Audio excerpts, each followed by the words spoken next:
দায়িত্ব পালন করছে আসলে এটি কেমন আমার লাগছে? কাছে দেখে অনেক আনন্দ লাগতেছে, অনেক সুন্দর লাগতেছে। এই জন্য আমি খুশি হয়ে তাদেরকে শরবত খাওয়াচ্ছি।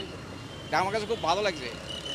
এজন্য তাদেরকে একটু শরবত পান করাইতে আছি আর কি। অন্তর্বর্তীকালীন সরকার শপথ নিয়েছে, প্রত্যাশা কি?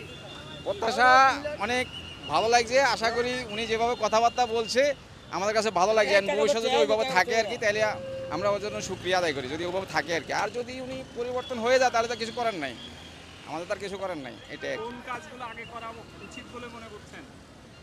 আগে দেশটারে ঠিক করা দরকার। চোর বাটপার সন্ত্রাসী এগুলো আগে উৎখাত করা দরকার। এগুলো আগে সোজা হইলে সন্ত্রাসী, চুরি বাটপারি, ঘুষখোর, সুদখোর এগুলাকে আগে ইয়ে করার দরকার, শায়েস্তা করার দরকার। যারা কোটি কোটি টাকা বানায় বিদেশে প্রচার করছে ওদেরকে আগে ধরা দরকার। আমাদের দেশটা ধ্বংস করে দিছে, ওদেরকে আগে ধরার দরকার। ওদেরকে ধরে আইনের আওতায় আনি বিচার করা হোক, যে গুম ঘুম যারা করছে